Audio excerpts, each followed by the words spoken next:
Get 15% off a set of BrakeMess Select, Select Pro, or Import Direct brake pads and 2 rotors now at O'Reilly Auto Parts. O'Reilly Auto Parts.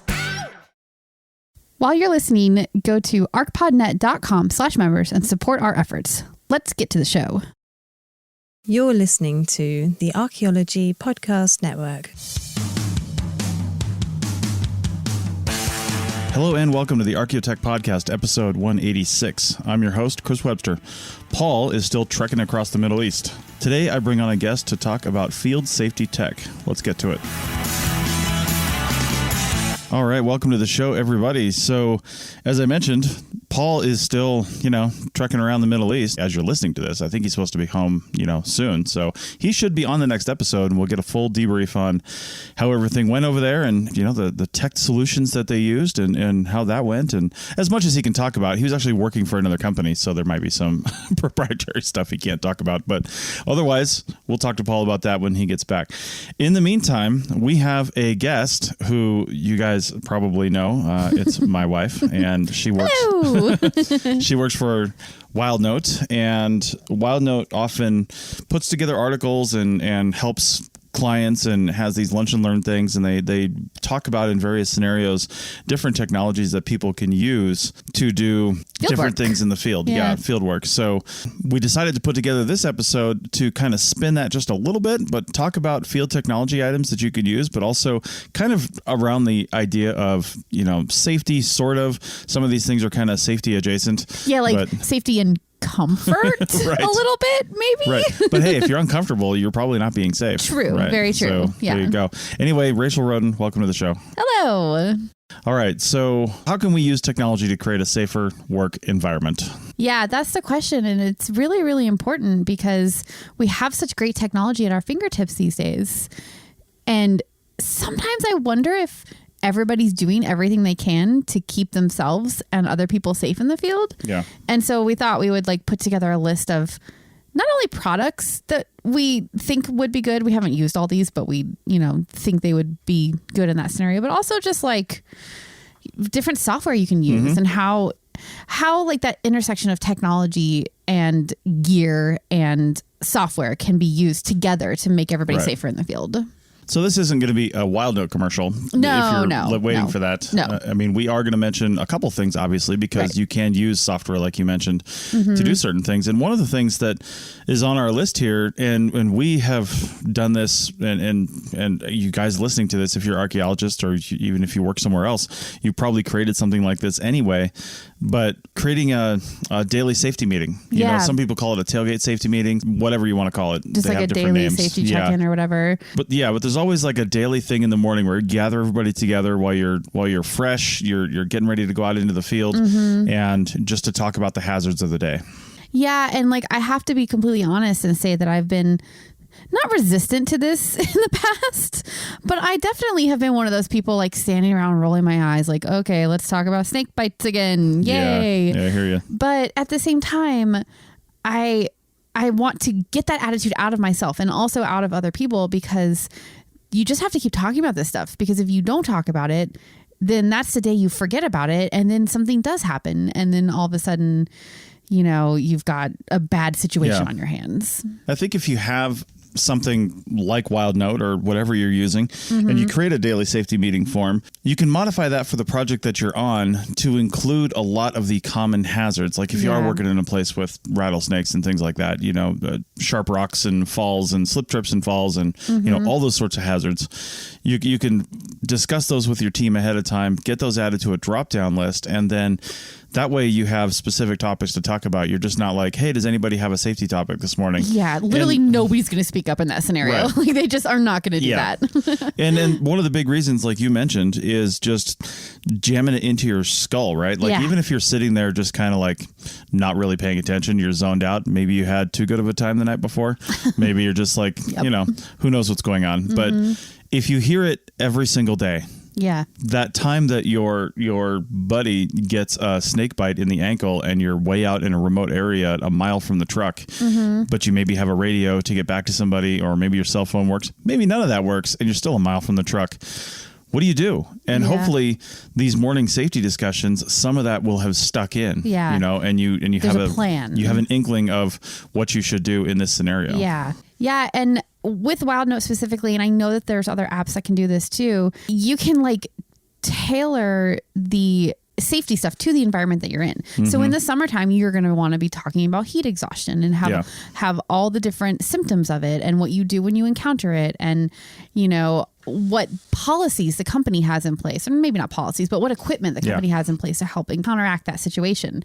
And, you know, in the wintertime, it's going to be extreme cold, obviously. Yeah. And then various animals that you might encounter and all of that stuff. What about Heather on CRM Arc? She was talking about how she basically like kind of rolled her car down a cliff a little bit. Yeah. I mean, not quite rolled, but like slid down the cliff. Like, what do you do in that scenario? Right. So that all that stuff, just you can have it tailored for your environment in a list, and then each project you just, you know, include the lists that you think are important for that project, and then you can just talk about it every morning, and then everybody's on the same page. I think it's really important.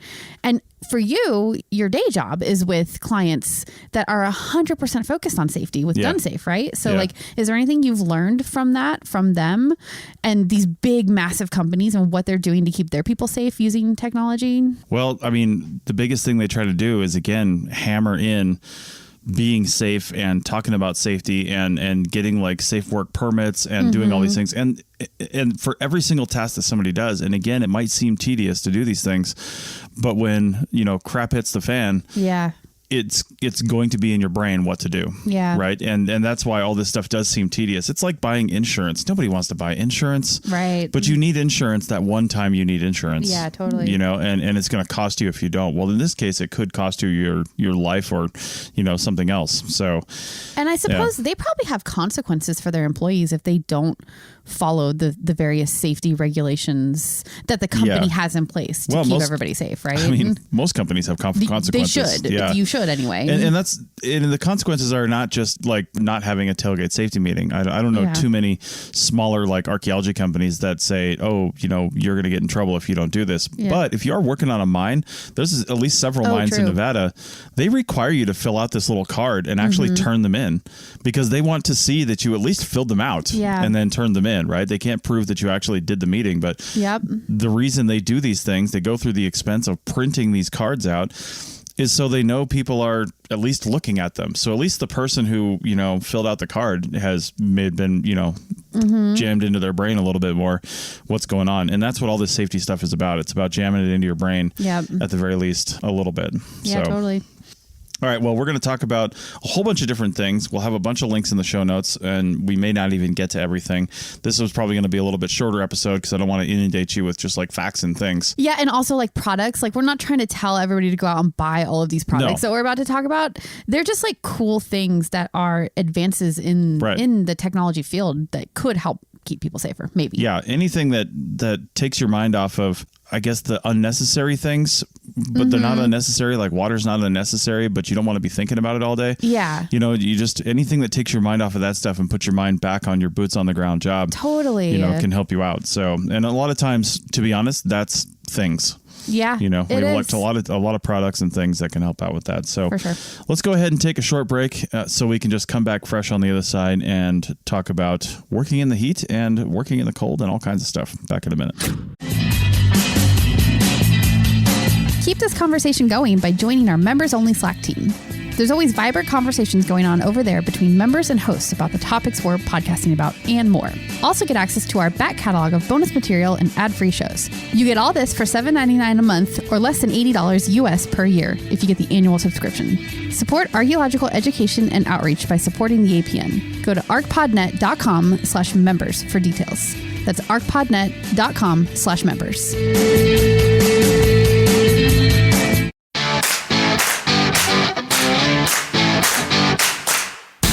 Are you listening to this podcast and thinking you'd like to start your own podcast and don't know where to start? Well, Chris Webster, that's me. I'm founder of the APN, and I started podcasting back in 2011. You can learn from my years of experience, and you can do it at your own pace. Head over to propodcastnow.com and click the Learn to Podcast image. My 6 to 8 hour self-guided course will take you from show inception to your first episode, and you'll learn the tools you need to keep it all going and prevent pod fading. That's a real term. You can have access to the materials for as long as you want, and if you stay in for 3 months at least, you'll have lifetime access to the graduates Slack team so you can talk to other people that have taken the course and are managing their own podcasts. Again, head over to propodcastnow.com and click Learn to Podcast.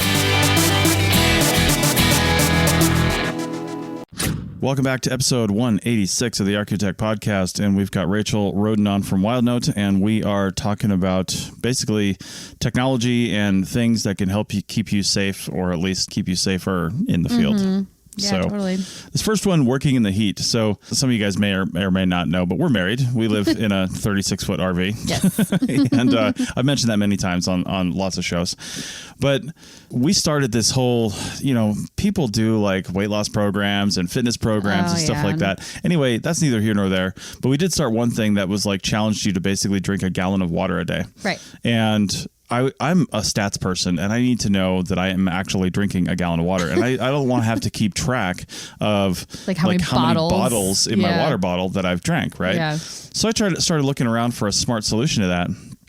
And this goes into field work as well, and like tracking the water that you're drinking in the field. Now, you can find these like smart bottles and things. They're not super cheap. The one we use is called Hydrate, Hydrate, and it actually has a little puck on the bottom. And again, this wouldn't work for field work at all in most cases, unless you can set it on something flat to kind of register itself. And you have to be able to fill it during the day. Yeah. So it's not a super good solution for, say, survey, but it might be a decent solution for excavation or, other things. Monitoring. Yeah. Stuff where you can set your water bottle down and fill it, and where you can fill it throughout the day too. They have a 32-ounce one, and you should be drinking at least probably 100 ounces on a hot day, if not 150 to 200 ounces. Everyone else 3 to 5 liters, give or take. So anyway, the Hydrate bottle, basically you can use a smartphone app, you can use your watch, whatever you want to basically track how much water you're drinking throughout the day. And then it gives you a nice little, we call it a party, a little light party on the bottom of it when you hit your goal. Yeah. Well, what's cool about that too is that you could change the goal every day if you wanted. So on days when you're in the field and okay, it's 100 degrees today, I have got to drink at least 3 liters of water or more. You can set your goal to that, and it'll give you a little progress bar too, so that you can look at it and be like, oh no, I haven't reached my progress bar at the 11 a.m. mark. I need to drink a little bit more here, because once you get behind that mark, you're just setting yourself up for possible dehydration later on in the day. So that's what I think is really cool about it. It's expensive. I think these bottles were like $70 each or something like that. You might be able to catch it on sale on like Amazon or whatever. I've seen them for like 50 to 60. Yeah. But if you're not sure that you're going to remember to drink, then it's a great idea because it'll remind you. And then if you're not sure that you're drinking enough, then it's good because it gives you that progress bar and you know how much you've actually drank during the day. Right. And if you got a Camelback a long time ago, back when I was doing a lot more heavy survey, for all you Camelback users, I had a flow meter basically in my tube in my Camelback that would tell me how much water I had drank. And that's important because one of the big problems about a Camelback is that you don't know you're out of water until you're out of water. Yeah. And you don't know if you're doing out and back transects to a road and the truck's not too far away. When you come on, let's say we've done these where it's a mile out and a mile back. And then if you're starting your 2 mile out and back and you're mostly out of water, like let's say you've got 100-ounce Camelback, like a lot of people do, and it's sitting at 85 ounces you've drank, you probably ought to need to take a break and go fill up your Camelback. Yeah. If you don't have the water with you, which you should have like another, small reservoir in there that you can fill your Camelback with. But if you got to go back to the truck, then you got to go back to the truck. But I had this flow meter thing, and unfortunately, I can't find it anywhere online for sale. I don't think they sell it anymore. And I found another like flow meter thing for hydration reservoirs. It was as an Indiegogo campaign, but I can't actually find where to buy them, or, they've got like sales inquiries through their thing. But anyway, just note that these kinds of things do exist apparently, but I can't find a good one right now. Yeah. So having some sort of tracker for your hydration reservoir, bladder, for your bladder is kind of a cool idea. I can't tell you the number of times that I was on a long trek on one of those long survey transects, and you just all of a sudden like you hear the water start sloshing in your backpack, and like when you can hear the water sloshing in the bladder, it's like, oh no, I'm getting close to running out. So that's not good. Yeah, for sure. But there is an option a sort of secondary option. This may not be great for desert environments, but if you are working in an area where there is water, not even running water, even stagnant water, honestly, it might be kind of gross. I mean, it would be kind of gross. But there are these water bottles out there. They're so cool that they have filtration systems in them. And you could even bring it with you empty so that you don't have the added weight. Although, why would you do that? You should just always fill it up with water. But once it's empty, you can fill water from any source and filter it. And we have a couple different options here that we found that can do this for you. Yeah, there's the Camelback all clear water bottle. It's a 750 milliliter bottle with a UV-based microbiological purification light. All you got to do is fill it and shake it up for 60 seconds. I think or something. so. I think it's 60 seconds. You shake it, and then it says that the UV light purifies it. And I know UV is the best way to purify water, right? So that should be totally drinkable after you do that. And then the other one we found, and we haven't tried either of these options, but we did see this one in the shop that we were just at, and they look really cool. But it's the Grail GeoPress water purifier. Yeah. And this has a purifier cartridge in it. And you push this cartridge down, and in 8 seconds, it's just an 8-second push down. I'm sure there's some pressure on it when you push it down. Yeah. It removes all the bad stuff in the water, and then the water is drinkable. Right. So yeah, it's pretty cool. Yeah, and there's other options like that out there. I remember when I went backpacking, there's the old school style, pumping the water out. Yeah. But it has to be running water in that scenario. And you're not always going to encounter actual running water. It might be more of a drinking hole kind of a scenario. Yeah. Who knows? In Nevada, you could come across a cow pond, a cow trough. That'd be pretty gross. I know, it's so gross. But if you can purify the water and you're potentially dying of dehydration, that. I mean, I hear you. That is, I will take that option if I'm worried that I'm going to be dehydrated and not make it back to the truck if I'm out of water. I would almost rather just purify my own urine through my socks than purify cow trough water. No way. Pretty gross. Come on. Pretty gross. I mean, if I'm going to die, if it's between drinking cow trough water and dying, I think peace out. No peace way. out, guys. Okay, don't take advice from you. So, no. All right. So, obviously, water, is important. It's important. But what about working in the cold? First off, you still need water. You do still need water. And don't forget, that's where Hydrate could come into play again. It's because it'll tell you if you're not drinking enough. You might need less water, but you still need to drink it. Yeah, with Hydrate, back to that real quick, that reminds me, you can set your times that you want to make your goal. So you set your goal, and then you set your day, so to speak. And if you set your day to be a work day, say you set it for 7 a.m. to 3:30 or something like that, I want to drink 115 ounces of water or something, then it basically has this little curve, and it will flash the bottle and alert you on your watch if you have one, your Apple Watch or whatever, or alert you on your phone, obviously, if you are not meeting your curve. Yeah. And that's really important too, really is to important. drink water steadily throughout the day, not just slam a bunch of it out. Yeah, definitely. So, yeah. But anyway, working in the cold, obviously gloves, and we've got Wildnote on board here today, and you need to be able to use your digital devices. You do. I mean, we have worked in some extreme cold, but I feel like it was back in the day when you weren't always on screens of some sort, whether it be your cell phone or a tablet or whatever. But these days, everybody's got some kind of screen that they're dealing with, even just a Trimble, Right. And you have to be able to use your fingers. And I have to say, it looks like the fingertip that will work on a tablet glove technology has come a long way. That's why I included this in the list, because these North Face E-tip gloves, they look really good. And there are so many options, from kind of a lightweight, just keep your hands, generally warm, all the way up to alpine weather, keep your hands warm, but still be able to use your cell phone or your tablet. So there's some really cool technology around that stuff out there. I'm sure North Face isn't the only one doing it, but these ones in particular looked really cool. Yeah, and I would like to find, again, I think I have a set of gloves, but they're really kind of bulky, thick gloves. And what you really need is something that fits tight on the end of your fingertips if you need to type.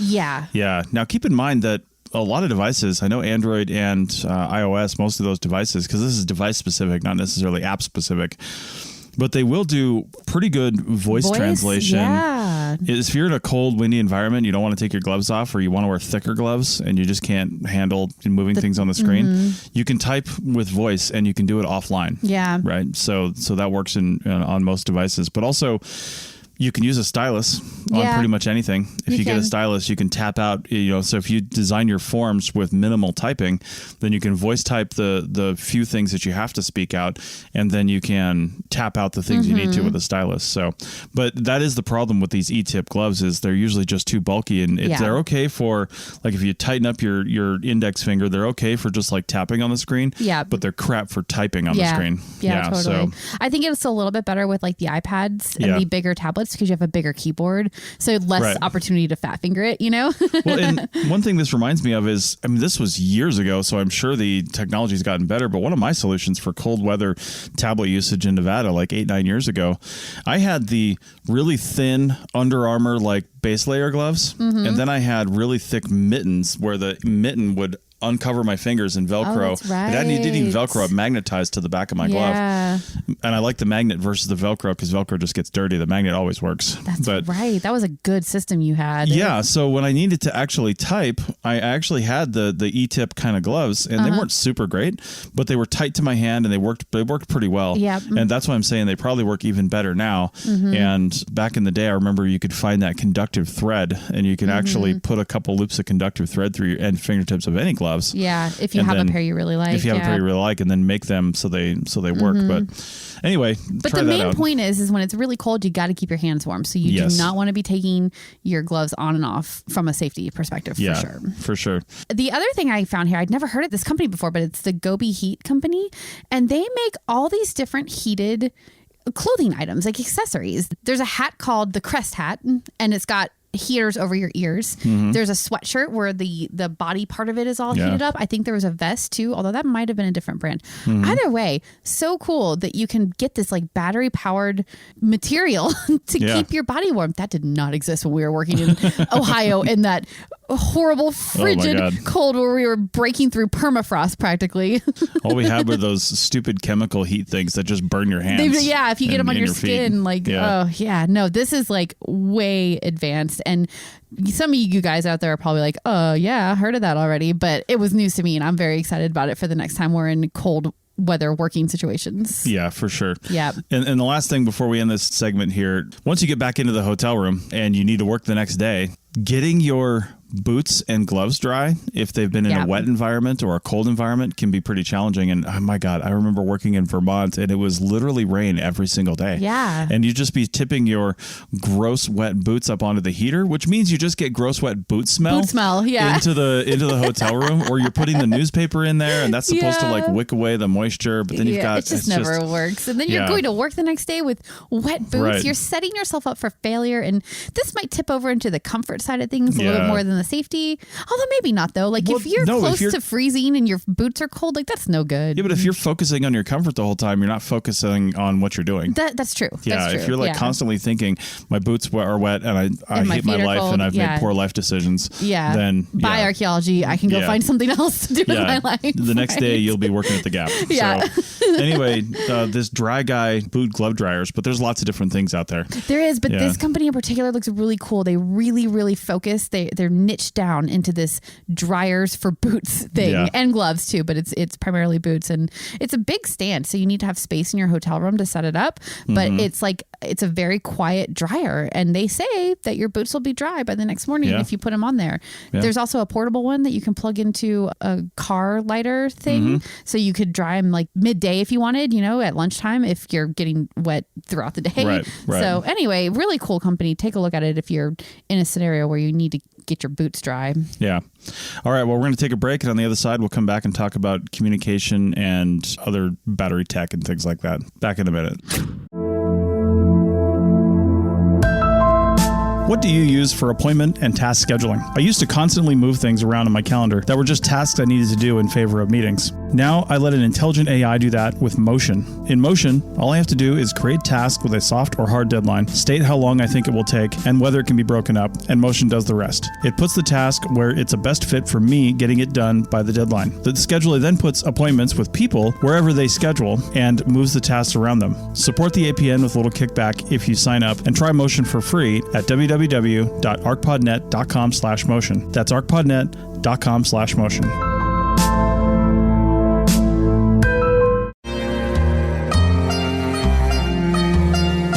Did Did you know we have lots of great shows on the Archaeology Podcast Network? Head over to ArchPodNet.com and you can see all the shows that are currently producing podcasts. Scroll down a bit more and you'll see some great shows from the past that still have great content. Search for your favorite shows on your podcasting app or listen right on the page at ArchPodNet.com. Welcome back to the Architect Podcast, episode 186, segment 3, and we are talking about communication, batteries, and, all the things that keep you connected to not only your crew, but your devices. Yeah, there's so much cool tech out in the world these days that you can use to keep yourself connected and also keep your devices from dying. Because if you have a dead device, that's not going to help you much either. Doesn't do a lot of good. Yeah. There's a lot of stuff out there these days, and it's way better than it was when you and I were heavy in the field 10 years ago. Yeah. There's just so much more now that you can do to keep yourself connected to the outside world. Yeah. So the first thing we should talk about is battery packs. Yeah. So, way back in the day, and again, legit 7, 8, 9 years ago, which is back in the day, archaeology time frame wise, at least CRM time frame. And for us, right? Yeah. That's our back in the day. Right. That's when batteries started to really come out. Yeah. And, portable, rugged batteries. And for the longest time, I've had 0-lemon batteries. And I actually started with these little bright yellowish green ones, which I liked because if you dropped it, you could see it easily. Yeah. But they also had a little solar panel on the back of them, and it was a 10,000 milliamp battery, which you could use to charge fully at least one cell phone, 2 maybe depending on the size of its battery, and one tablet fully charged up. And we'll talk about solar panels in a minute, but those batteries have come way down. In fact, I've now got the 30,000 milliamp 0-lemon rugged batteries, which can charge 4 devices at one time. Yeah. And you can just sit there at break or something like that and charge everybody up. Yeah, totally. Because you want to keep your stuff charged in the morning, even if it looks like you have a full charge, because you don't want it to die while you're doing survey at 3 p.m. Yeah, and if you're doing that chasing thing where you let it drop to 20%, but you're still using it, you're just constantly chasing, getting a better charge on it, and it just doesn't seem to be as efficient. I might be making that up entirely. That's just how it feels when the battery drops that low. If your screen is on, you're tracking with GPS, and you're doing a lot of things continuously, then the battery's just going to be maintaining for you most of the time. Yeah. And then it's going to be heating up your device. And if you're using it in the sun, that charging while you're doing that is really not good for your device. So it's better if you can just, every time you stop and take a break, which you should be at least 3 times a day, 2 breaks in your lunch, just plug it in. Yeah. And try not to use it while you're doing that. You know what I would do when I was doing pedestrian surveys? So this is kind of specific to that, although I suppose shovel testing would kind of be the same thing. But we were using tablets in the field, and that's another thing that you have to make sure you keep charged up throughout the day. Yeah. Maybe not for communication so much, but just for getting your work done. And I would have one of those 0-lemon batteries in one pocket of my vest on the inside. I'd have a cord running through, across the vest to the pocket on the other side. And that's where I would tuck the tablet or my phone or whatever I was using while I was walking. And that it kept it tucked away so that it was out of the sun, and it just kept it charged up. So that would be my recommendation. Something like that. The basic takeaway is try not to charge it while you're using it if you're in the heat. If you're in a cold environment, then it's probably not going to be a big deal. Yeah, totally. But in the heat, anytime you've been charging your phone or tablet, you know that there's a heat loss there. It's a law of conservation of energy. That energy that's not going into the battery has to go somewhere, and it goes as heat. Yep. So that's just the way batteries work. Yep. Now, I mentioned we talk about solar panels because some of these have solar panels on them. There's solar chargers. There's hand crank things. We'll link to a few things in our notes here, but you just have to remember one thing about solar. It is stupid slow. It is. Don't rely on that to charge your battery up throughout the day. If you've got the ability to put your whatever panel you have or your battery pack that has a little solar panel on the back side of it, if you can strap that to the back side of your backpack, not a part that's shaded by your hat, then you'll probably be okay. It'll trickle charge that throughout the day. Yeah. But it's just, solar's just not super efficient. Right. And those are big batteries, and it's going to take a long time to solar charge those. But hey, if you've got a little bit of a trickle charge on it, it's better than nothing. Yeah, definitely. I was thinking from an emergency perspective, right? Yeah. If something really goes down in the field, you at least can use that solar charger portion of it to hopefully charge up whatever device you're using to Yeah. reach the outside world if it has died. So it's more of like an emergency thing. You and I have never had real great luck with the batteries with solar panels on them. I don't think they just don't tend to, like you said, they don't charge very fast. And I remember having one that like barely even charged at all. You remember that little white one you had that would like fold up? Yeah. It like barely even worked, right? Yeah, it was terrible. Yeah. Yeah. But the one that we found, the Power Monkey Extreme, has great reviews online. It sounds like it's a really great solar charger, and you can charge it up ahead of time too, so you're not only relying on the sun. And keep in mind, any solar panels, their maximum efficiency is achieved when they're A, clean, Yep. B, not shaded, and C, a 90-degree angle to the sun. Yep. So if it's anything other than a 90-degree angle, you're losing solar efficiency. Exactly. If it's dusty, you're losing solar efficiency. If a portion of your hat, or if you strapped it down to your pack and the strap is going across the panel, you're losing solar efficiency, and you're losing a lot. Like they decrease from their maximum of probably 50% of energy recovery down to, 10%, 5%. I mean, it comes down significantly. It does. So, it really does. yeah. We've learned that with the solar panels on our RV. Yeah, absolutely. Ours are flat to the roof, and we never get the 1800 watts we're going to get because, quite frankly, the sun is almost never directly overhead. Exactly. Wherever you're at. So, and they get dusty. I found one other really cool option for power in the field. This thing scares the hell out of me. Does it really? The MyFC Power Trek, and it comes with a replaceable fuel cell cartridge that converts hydrogen gas into electricity. It just feels like Ghostbusters to me. Like, switch me on. No. And the problem with it is you have to buy these cartridges, right? Yeah. And you have to, if the cartridge runs out, then you're out of luck. You can't use it anymore.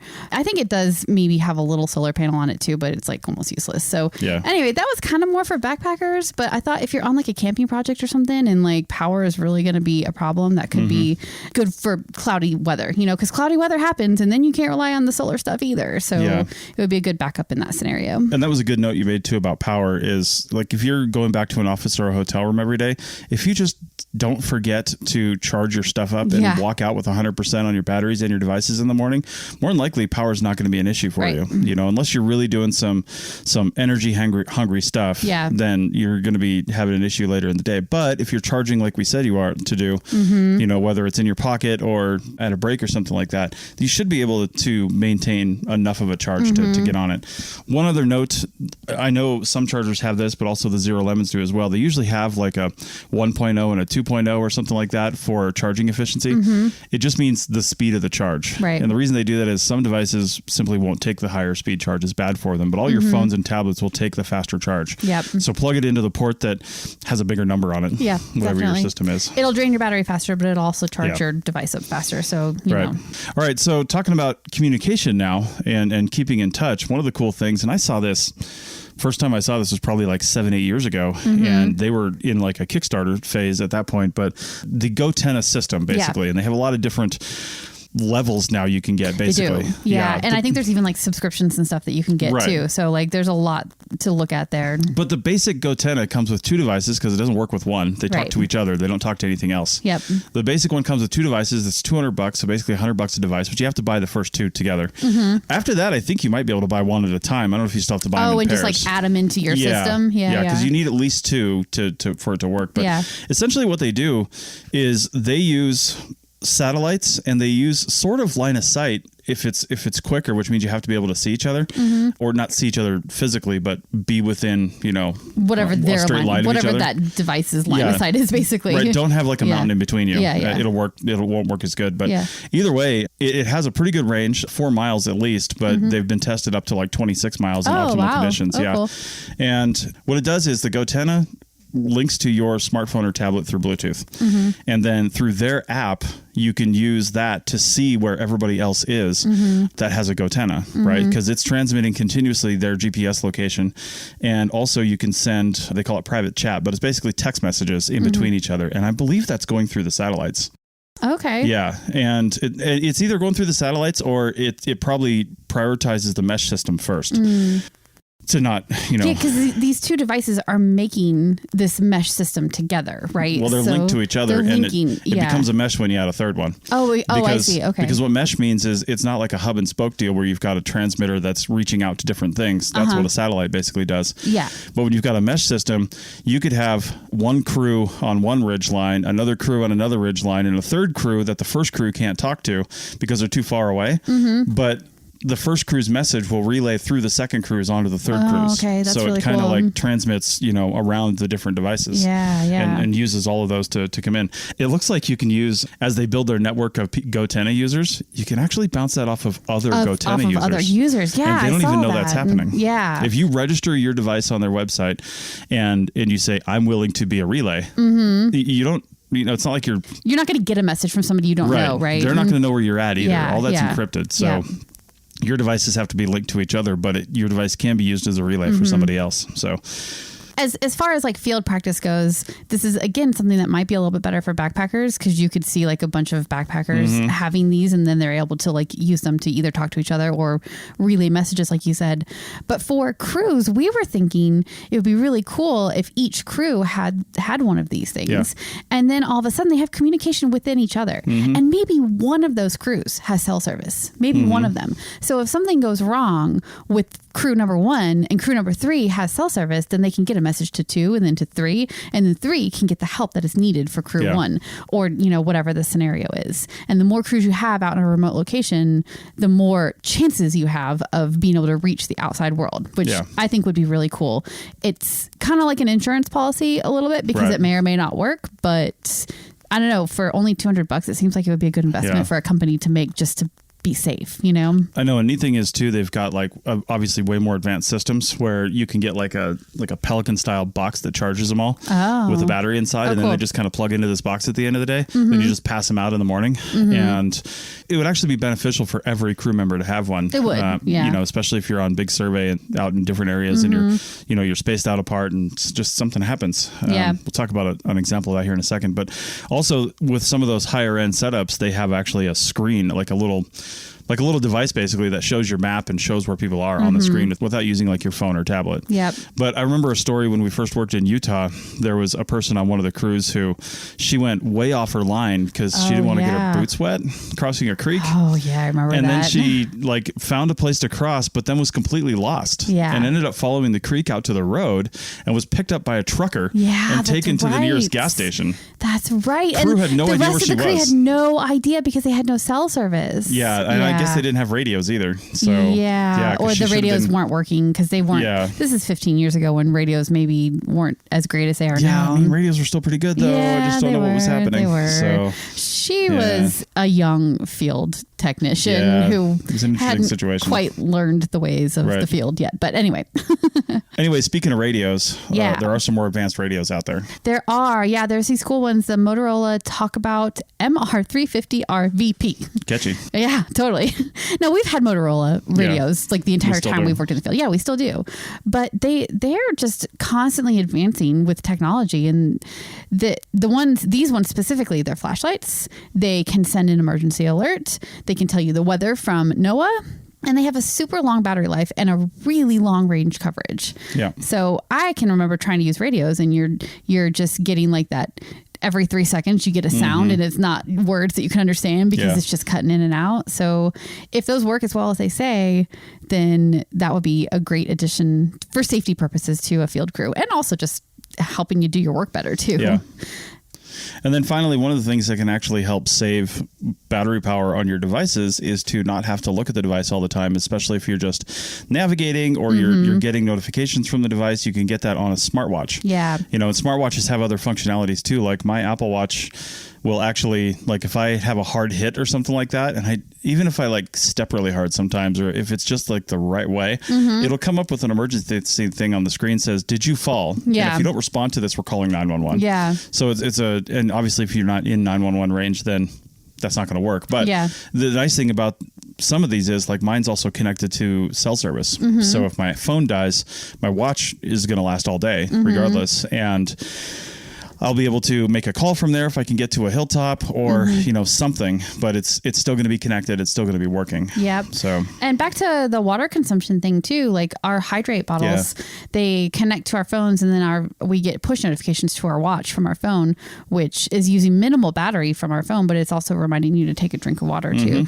And you can also track your water right there as well. So you can make sure that you're bringing in enough during the day. And I bet there's other apps that do stuff like that too, that you could just connect right to your watch if you don't have the hydrate bottle, but you still want to like track things. Yeah. Then there's a Garmin Fenix 6 Pro Solar Edition. What's that about? Yeah. Well, the Garmin Fenix 6 it's a Garmin watch, right? It's got the navigation built in, all the navigation that you would expect from a Garmin product, but it's in a watch version, which is really neat and will help you with navigation and not getting lost and all that. But the Solar Edition also has this solar battery in it, which when it's fully charged up, it gives you 14 days of power so that you don't need to charge it every night. Great for backpackers, again, obviously, because you don't want to be charging your smartwatch every night while you're backpacking. But yeah, I thought that was really cool. That way, if you forget to charge something, or if you're in a camping situation and you can't charge, this should get you through the whole session. And now if you're heavy maps using or tracking things or whatever, that maybe that battery life goes down with it, but then you can just charge it up with the solar device too. So anyway, I thought all that was really cool. The maps are like really slick on it, just from looking at the images. We're Apple users, so we haven't tried out the Garmin stuff, but I've heard such good things about these Garmin watches from a navigation perspective, and the maps are really great. They look just like a Garmin device, and like, I mean, it's a small screen, obviously, but if everybody in the crew had one of these, like you're going to previously recorded sites or something, then you can use that to get there. I just think that it's such a really cool thing. Yeah, the one downside to the Garmin's, and I haven't seen their full line, so maybe they have some smaller ones, but they always seem to be a little bit bulky. They are, they're getting better. The one that I saw was like white with gold trim, which I thought was really cute. Garmin, what are you doing? I love it. But no, they have multiple sizes, kind of like how the Apple Watch does. Right. And you choose your face size. So they aren't as big and bulky as they used to be. Okay. Yeah. Well, someday I won't be as big and bulky as I used to be. So... Wow. Throwing shade on yourself today. I know, right? So, all right. Well, thanks for coming on to talk about field safety with us. Yeah, totally. And if you want to check out Wildnote, of course, we'll have the link in the show notes, wildnoteapp.com. And if you want to check out anything else that we talked about, those links will also be in the show notes. And I'm interested to hear what kind of interesting tech you guys use to make yourself safer and more efficient in the field. Hit us up on our Slack channel for members. It's pretty active on the Archaeotech channel over there. We got a few people that like to go back and forth on things, and I'm interested in our one member from Flanders to find out what he uses in the forests and things of that area. So. And if you guys didn't know, Chris and I do the Archaeology show together. So if you've enjoyed listening to me give him crap throughout this whole podcast, then just go listen to that show and you can hear me do that to him every single week. It's amazing. Right. Plus way more pop culture references. Way more pop culture references. Very true. All right. Well, thanks everybody. Thanks for listening, and we'll see you next time. Paul should be back on the next episode. Bye.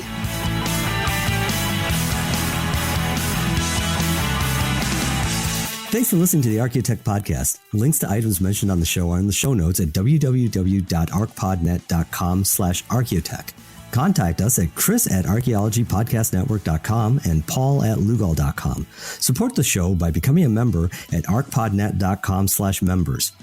The music is a song called Off Road and is license free from Apple. Thanks for listening.